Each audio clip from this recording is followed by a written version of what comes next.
Let us begin today's episode by winding the clock back.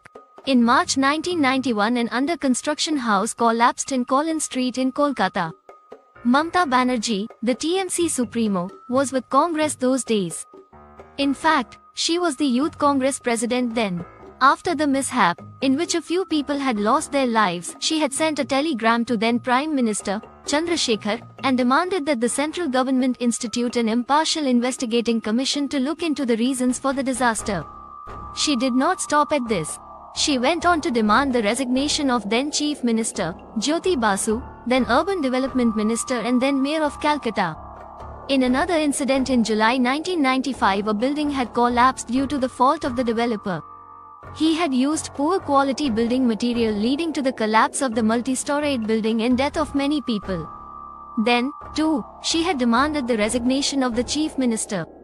The All India General Secretary of TMC, Abhishek Banerjee, has instructed the opposition parties not to indulge in politics after the death of 11 people caused due to the collapse of an illegal building. In other words, they should not make any noise even after the death of 11 innocent lives whose only fault was that they lived in tiled huts next to the illegal building which collapsed in the dead of the night. The mention of the above two incidents is an effort to remind the level of petty politics that his aunt and mentor had indulged in when she was in the opposition. Our question is she contemplating resignation from chief ministership after the accident at Garden Reach? Did she ask her mayor to put in his papers?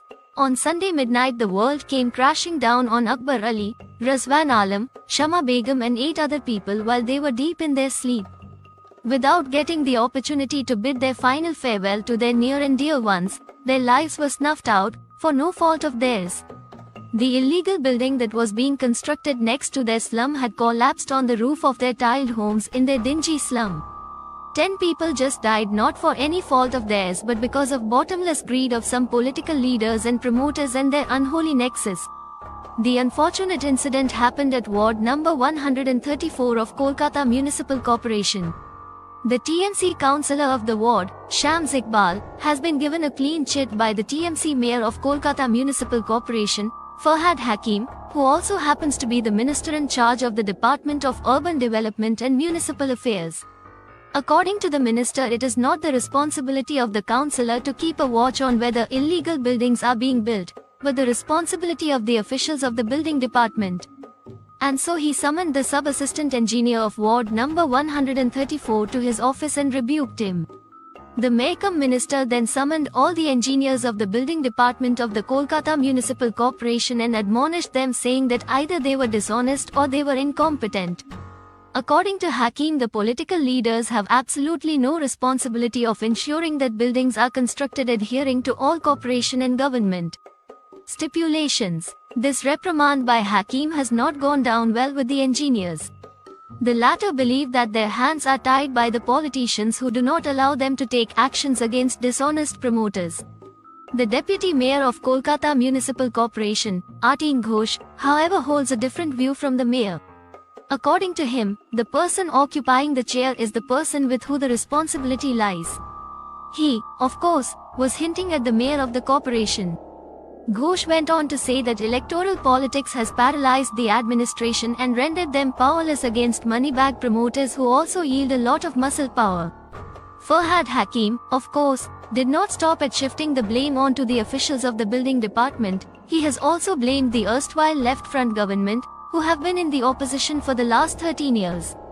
He has also blamed the citizens for not being conscious of the menace of illegal constructions. In other words, the mayor and the minister in charge of the Department of Urban Development and Municipal Affairs has held everyone responsible for the catastrophe but himself. Every time he was quizzed by the journalists, he tried to deflect blame from himself, even at times losing his cool. He labeled this illegal activity as a social evil, powered by Dubwas. A couple of months later, when Suzette Jordan was then raped inside a moving car, Banerjee outright denied that the incident had happened and said that a false incident was being framed to tarnish the reputation of her government. Around the same time, the principal of Rayganj College, Dilip Da Sarkar, had been attacked and manhandled by the workers of TMC's students' wing. Instead of coming down heavily on the miscreants, she had termed the incident as a minor incident and had said that it was a joint conspiracy of CPIM and Congress.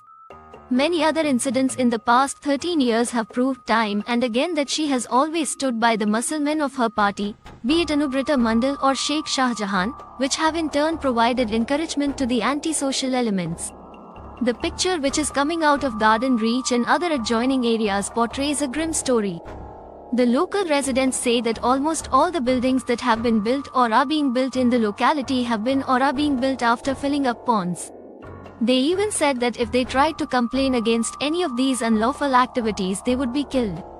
That is the kind of clout that these antisocial elements enjoy in the mayor's constituency. Consequently, the local residents never opened their mouths against any of the criminal activities being carried out there. According to information percolating from Calcutta High Court, there are innumerable cases piled up in the court pertaining to illegal constructions in different parts of the state. After the Garden Reach mishap, the High Court has taken a very firm stand against illegal constructions. In an affidavit submitted to the Calcutta High Court in 2023, the state government had acknowledged that close to 5,000 water bodies had changed their character in 44 of the 144 wards of the Kolkata Municipal Corporation. Can this happen without the knowledge of the local councillor? What are the police doing? The court in its hearing observed that the Kolkata Municipal Corporation took no corrective measures to restore the water bodies to their former self. Can the mayor shirk his responsibility when 5,000 ponds have been filled? Can the chief minister deny or dodge her responsibility of protecting the environment? These are questions that we the citizens of this city need to ponder over.